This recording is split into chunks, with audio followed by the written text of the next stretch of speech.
بسم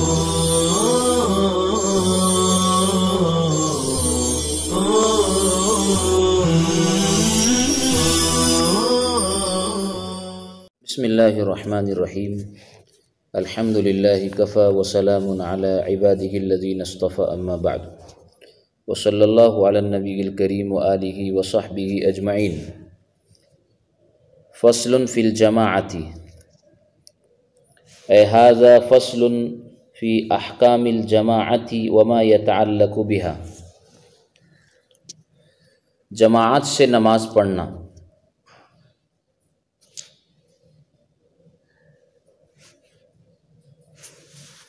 فرض نمازیں جماعت سے پڑھنا سنت مؤکدہ ہے، اور شارح نے وَهُوَ قَرِيبٌ مِّنَ الْوَاجِب کہہ کر بتایا کہ سنت مؤکدہ بھی ایسی جو کہ فرض کے قریب ہے۔ اس سلسلے میں کل 6 اقوال ملتے ہیں کہ جماعت سے نماز پڑھنے کی حیثیت یعنی اس کا مقام اور رتبہ کیا ہے۔ پہلا قول تو یہی ہے جو صاحب وقایہ نے بھی ذکر فرمایا ہے کہ سنت مؤکدہ ہے جو کہ واجب کے قریب ہے۔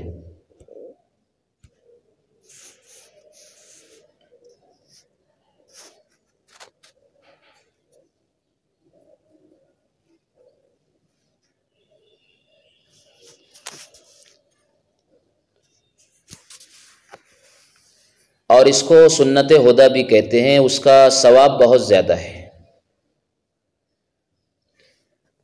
بلا عذر چھوڑنے والا ملامت کا مستحق ہوتا ہے۔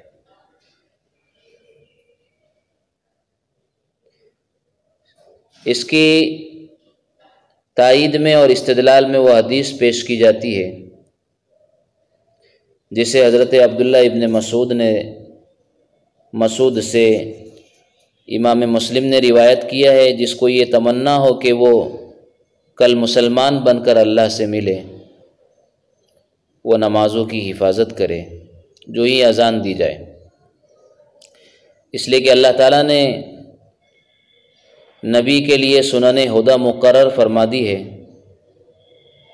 اور یہ سنن ہدیٰ ہے۔ اور اگر تم جماعت سے پیچھے رہنے والے اس آدمی کی طرح گھر ہی میں نماز پڑھ لی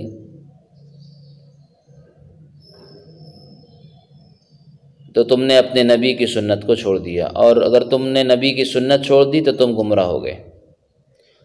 اور صرف وہی لوگ باجماعت نماز سے باز رہتے ہیں جن کا منافق ہونا واضح ہوتا ہے۔ اس تاکیدی اور وعیدی حدیث کے اس کے مؤکدہ ہونے کا استدلال کیا گیا ہے۔ دوسرا قول جماعت مستحب ہے، لیکن اکثر ائمہ نے اس کی تردید کی ہے، کیونکہ اگر مستحب ہوتا جماعت سے نماز پڑھنا تو اس کے تارک پر وعید نہ آتی۔ آپ علیہ الصلاۃ والسلام جماعت کے چھوڑنے والے پر بہت برہم ہیں، اور یوں فرماتے ہیں کہ میرا دل چاہتا ہے کہ جو بلا عذر جماعت میں شریک نہ ہو، میں امامت کے لیے کسی کو مقرر کر کے خود جا کر ان کے گھروں کو آگ لگا دوں۔ چوتھا قول اس سلسلے میں یہ ہے کہ یہ فرض کفایہ ہے۔ امام طحاوی اصحاب شوافع کا یہی قول ہے۔ پانچواں قول یہ ہے کہ یہ فرض عین ہے، لیکن صحت نماز کی شرط نہیں ہے۔ امام احمد ابن حنبل اور بعض اصحاب شوافع اس کو صحیح کہتے ہیں۔ چھٹا قول یہ ہے کہ یہ صحت نماز کی شرط ہے، اس کے بغیر نماز ہی درست نہ ہوں گی۔ ان کی دلیل وہ حدیث ہے جس میں آپ علیہ السلام نے فرمایا کہ اذان سنے اور بلا عذر مسجد میں نہ آئے اور گھر ہی میں نماز پڑھ لے، اس کی نماز نہیں۔ گویا نماز کی نفی ہے، پتہ چلا کہ یہ صحت نماز کے لیے شرط ہے۔ وَهُوَ قَرِيبٌ مِّنَ الْوَاجِب، اس ضمیر کا مرجع یا تو صرف مؤکدہ ہے یا سنت مؤکدہ ہے۔ اس کے بعد فرمایا کہ والاولا بالامامتی العالم بالسنتی ثم الاقرا ثم الاورع ثم الاسن، کہ اولین امامت کا حقدار کون ہے شریعت میں؟ اس سلسلے میں دو قسموں کی رائے ہے اولیت کے سلسلے میں۔ امام ابو حنیفہ رحمۃ اللہ علیہ اعلم بالسنہ کو فوقیت اور تقدم دیتے ہیں کہ سب سے پہلے امامت کا حقدار اعلم بالسنہ ہے۔ حاضرین میں امامت کا سب سے زیادہ لائق وہ شخص ہے جو نماز سے متعلقہ احکام کا سب سے زیادہ عالم ہو، چاہے دوسرے مسائل میں زیادہ علم نہ رکھتا ہو۔ اس کے بعد اقرا کا درجہ ہے، یعنی جو زیادہ اچھا قرآن پڑھنے والا اور زیادہ قرآن کو تجوید ترتیل کے لحاظ سے زیادہ قاری ہو، وہ امامت کا زیادہ حقدار ہے۔ جبکہ امام ابو یوسف اور ائمہ متاخرین نے اقرا کو سب امامت کے لیے سب سے زیادہ لائق فرمایا ہے، اس کے بعد عالم بالسنہ کو۔ ہمارے زمانے میں اور علاقوں میں اسی پر عمل ہوتا ہے، جو اقرا ہوتا ہے جید حافظ قرآن، اچھا مجود قرآن، اسے امامت کا حق دیا جاتا ہے۔ اس کے بعد تیسرے نمبر پر اگر عالم اور اقرا ہونے میں سب برابر ہے تو پھر اورع،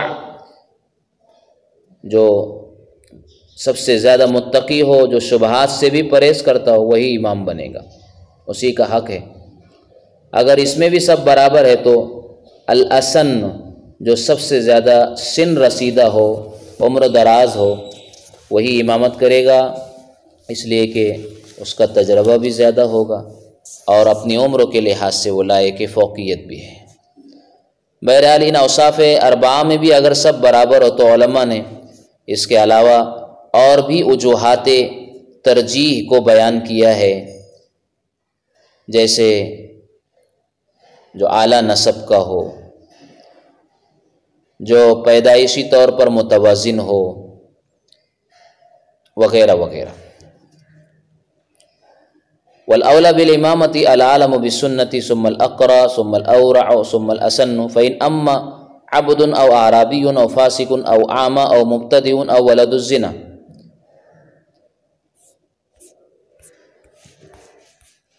كره كجماعة النساء وحدهن ويقف الإمام وسطهن لو فعلن، لفظ الإمام يستوي فيه المذكر والمؤنث ولهذا لم تدخل تاء التانيث فيه۔ یہاں سے صاحب وقایا ان لوگوں کی تفصیل بیان فرما رہے ہیں جن کی امامت مکروہ ہے، اور وہ بھی مکروہ تحریمی ہے۔ اس میں پہلے ہے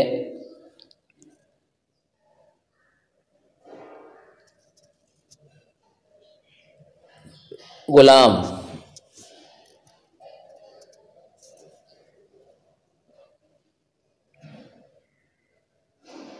غلام ہمارے زمانے میں اس کا تو رواج نہیں ہے، وہ امامت کا حقدار نہیں ہے۔ اس مقام پر مصنف نے 6 قسموں کے لوگوں کی امامت کو مکروہ کہا ہے، جیسے غلام ہے، عربی بدوی ہے، ایسے فاسق اور اعمیٰ نابینا، مبتدع اور یعنی مبتدع یعنی بدعتی، وہ ولد الزنا اور حرام زادہ۔ ان میں فاسق اور بدعتی کی امامت تو مکروہ تحریمی ہے۔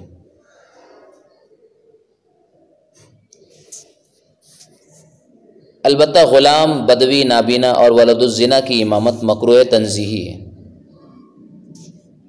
ان میں بھی غلام اور ولد الزنا کی امامت اس وجہ سے مکروہ ہے کہ امامت کا مرتبہ اعلیٰ ارفع ہے، لہذا ایسے معزز عہدے میں کسی غلام یا حرام زادے کو امام بنانے سے عام مقتدیوں کے دلوں میں ان کے متعلق نفرت پیدا ہو سکتی ہے۔ اور رہی بات نابینا کی امامت کے کراہت کی، تو عام طور پر وہ طہارت وغیرہ کے سلسلے میں پرہیز نہیں کر سکتا، اس لیے مکروہ ہے۔ البتہ اگر کوئی نابینا اس سلسلے میں بہت زیادہ محتاط ہے تو اس کی امامت مکروہ نہیں ہے۔ اور عربی یعنی بدوی دیہات کا رہنے والا اکثر جاہل ہوتا ہے، مزاج میں نزاکت بالکل نہیں ہوتی، نرمی نہیں ہوتی، انہی وجوہات کی بنا پر ان کی امامت مکروہ تنزیہی ہے۔ اور اگر حاضرین میں ان سے اچھا کوئی نہ ہو تو پھر ان کی امامت مکروہ تنزیہی بھی نہ ہوں گی۔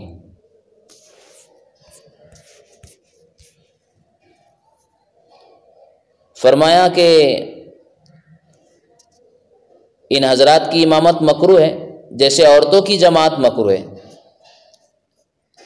جماعت نساء کو گویا مثال کے طور پر اور تمثیل کے طور پر پیش فرمایا کہ عورتوں کی جماعت ایسے مکروہ ہے، اگر وہ جماعت کرے تو امام جو امام ہوں گی عورت، وہ مردوں کی طرح آگے بڑھ کر الگ نہیں کھڑی ہوں گی، بلکہ صف کے بیچ میں چند انچ آگے بڑھے ہو سکتی ہے، تھوڑا آگے کھڑے رہے گی۔ اور جہری نمازوں میں وہ قرات بھی نہیں کرے گی، جہراً قرات نہیں کرے گی۔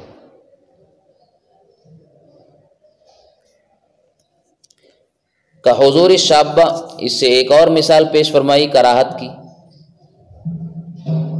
جیسے کہ جوان عورت کا نمازوں کی جماعت میں شریک ہونا مکروہ ہے،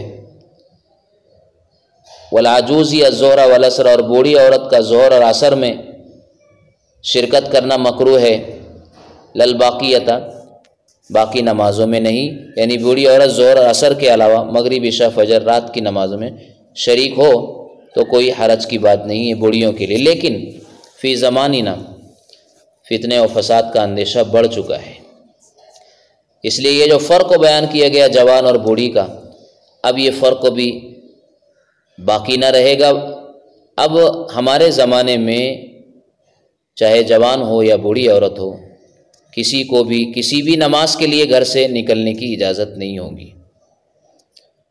احادیث میں اگرچہ کہ عورتوں کی جماعت ثابت ہے، لیکن زمانہ فتنے و فساد کا ہے، اس لیے عورتوں کو گھر میں ہی نماز پڑھنا ان کے لیے افضل ترین بات ہے۔ جو لوگ اس سلسلے میں صرف احادیث و روایات اور زمانہ نبوت کی اجازت کو بنیاد بنا کر کے اس زمانے میں بھی اس پر عمل پیرا ہیں، وہ بہرحال فساد اور فتنے سے خالی نہیں ہے۔ اس لیے کہ رسول اللہ صلی اللہ علیہ وسلم کے انتقال کے بعد، بلکہ آپ علیہ الصلاۃ والسلام کے دور ہی میں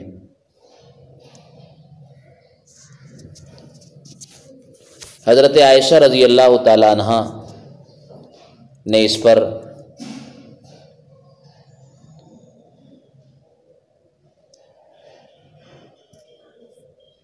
نکیر فرمائی تھی اور منع کیا تھا۔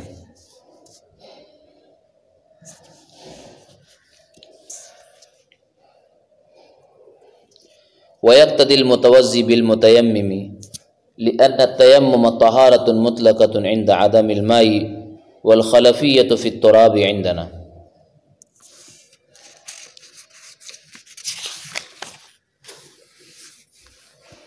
یہاں سے کچھ ایسے مسائل بیان فرما رہے ہیں کہ کن لوگوں کو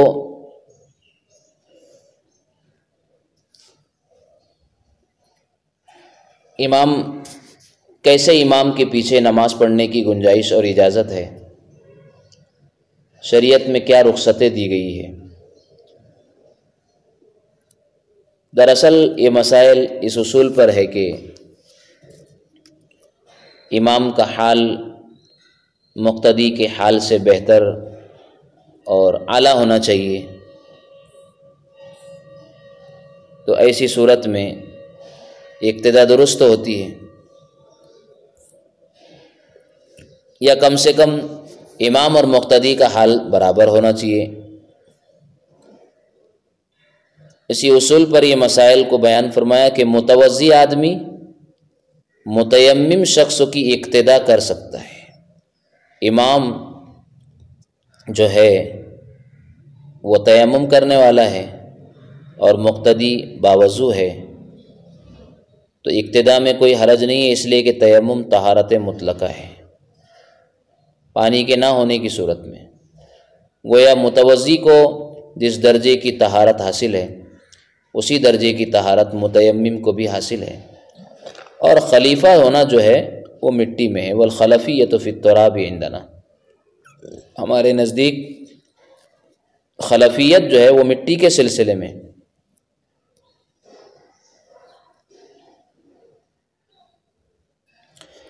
ایسے ہی والغاسل بالماسح، پیروں کو دھونے والا شخص ماسح کے پیچھے، پیروں پر مسح کرنے والے کے پیچھے، خفین پر مسح کرنے والے کی اقتدا میں نماز پڑھ سکتا ہے۔ لأن الخف مانع من سرایۃ الحدث الی الرجل، اس لیے کہ موزہ پیروں تک حدث کو سرایت کرنے سے روکنے والا ہے، اور موزے کے اوپر جو کچھ بھی لگا ہوا ہے وما علی الخف طہور بالمسح، تو وہ پوچھ دینے سے پاک ہو گئے۔ گویا دونوں کی طہارت ایک درجے کی ہے۔ والقائم بالقاعد، کھڑے رہ کر نماز پڑھنے والا بیٹھ کر نماز پڑھانے والے کی اقتدا کرے گا بناء علی فعل الرسول علیہ السلام، آپ علیہ الصلاۃ والسلام کی فعل اور عمل کی اقتدا کرتے ہوئے۔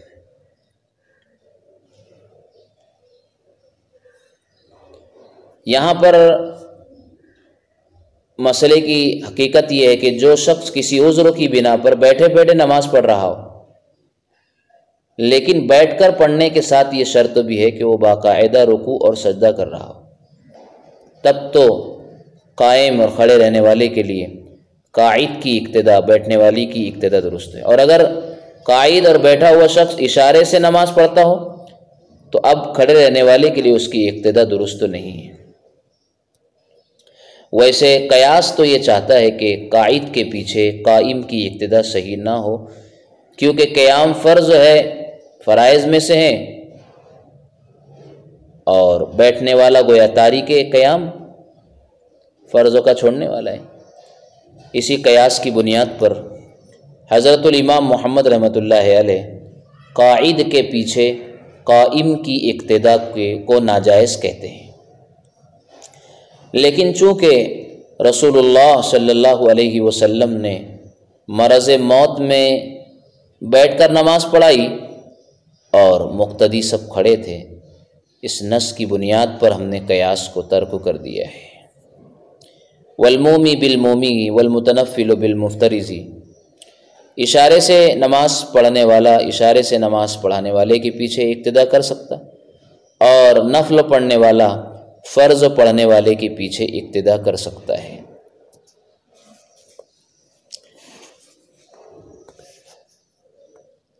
اشارے کی صورت میں اس لیے کہ دونوں وصفوں میں برابر ہے، اور فرض پڑھنے والے کے پیچھے نفل پڑھنے والا اقتدا کر سکتا ہے۔ اس کی وجہ یہ ہے کہ اس صورت میں حال کے لحاظ سے امام اقویٰ ہے، کیونکہ وہ فرض پڑھ رہا ہے۔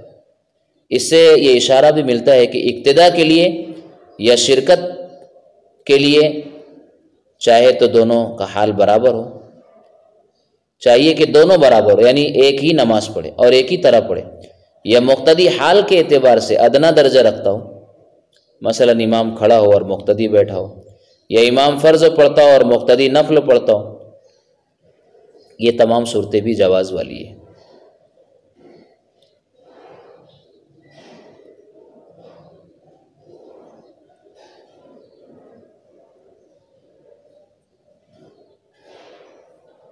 لیکن آگے صاحب کتاب نے ان شکلوں اور صورتوں کو بیان کیا ہے کہ جن میں امام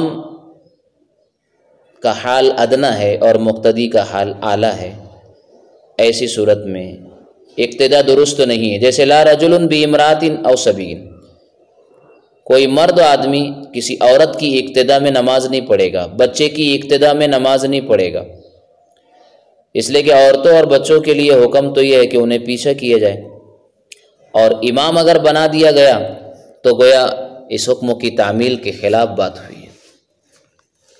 یہ اس طرح اس صورت میں نماز درست نہیں ہوگی۔ کوئی مرد کسی عورت کے پیچھے اقتدا نہیں کر سکتا۔ آپ علیہ الصلاۃ والسلام نے اس سے منع بھی فرمایا ہے۔ ایسے ہی بچے کی اقتدا بھی میں نماز نہیں پڑھے گا، اس لیے کہ اگر بچہ فرض نماز بھی پڑھ رہا ہے تب بھی اس کا یہ فرض نفلوں میں شمار ہوگا، تو اس کا حال کمزور ہوا، اور وہ ابھی مکلف شریعت بھی نہیں ہے۔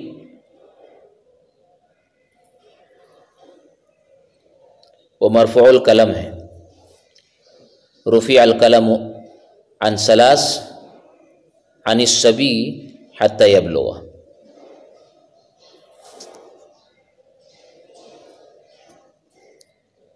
لأن الواجب تاخیرہن، اس لیے کہ واجب ان عورتوں کو پیچھے کرنا ہے، بالنص، نص کی وجہ سے۔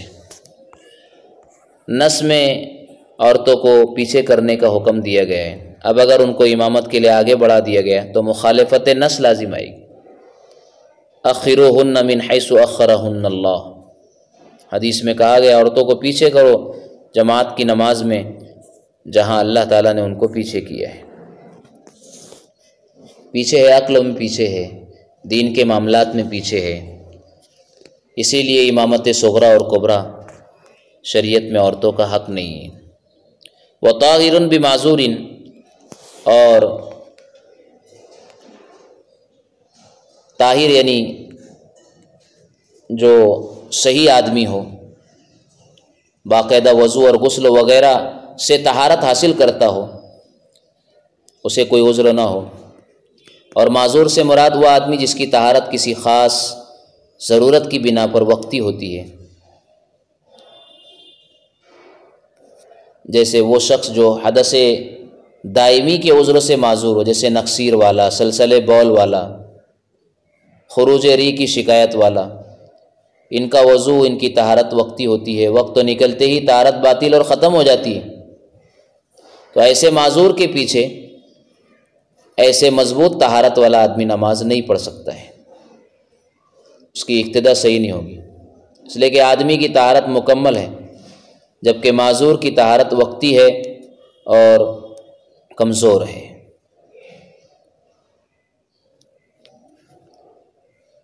تو وقت تو نکلتے ہی اس کی طہارت ختم ہو جاتی ہے، چاہے نقض وضو کا دوسرا کوئی سبب نہ پایا جائے۔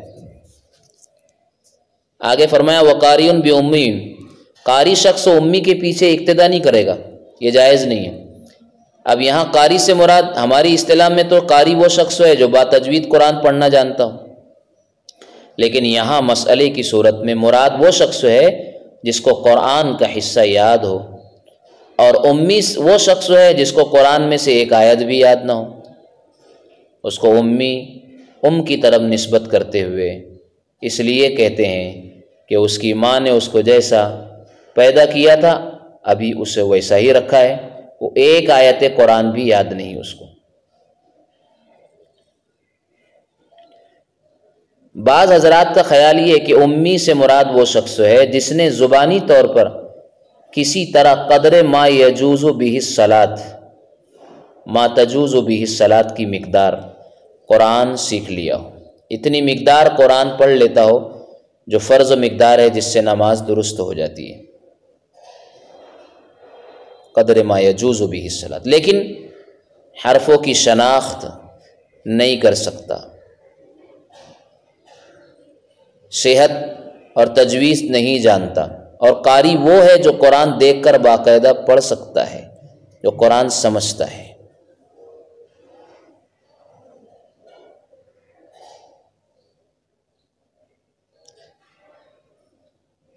اور یہی قول یہاں پر زیادہ درستگی کی طرف مائل نظر آتا ہے، اس لیے کہ جو قرآن میں سے ایک آیت بھی نہ جانتا ہو وہ تو نماز بھی نہیں پڑھ سکے گا، اور جو نماز نہیں پڑھ سکے گا اس کی امامت مقصود نہیں ہے۔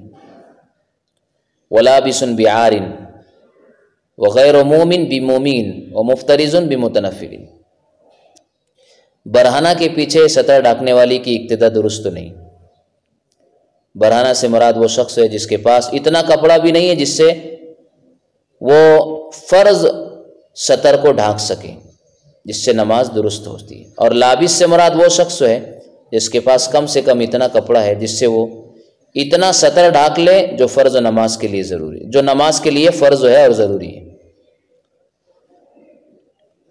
اور غیر مومی رکوع اور سجدے اشارے سے کرنے والے کے پیچھے باقاعدہ رکوع اور سجدے کے ساتھ نماز پڑھنے والے کی اقتدا بھی درست نہیں ہے، چاہے یہ رکوع اور سجدہ کرنے والا بیٹھ کر نماز پڑھے یا کھڑے ہو کر، لیکن اشارے سے رکوع سجدہ کرنے والے کے پیچھے اس کی اقتدا درست نہیں ہے۔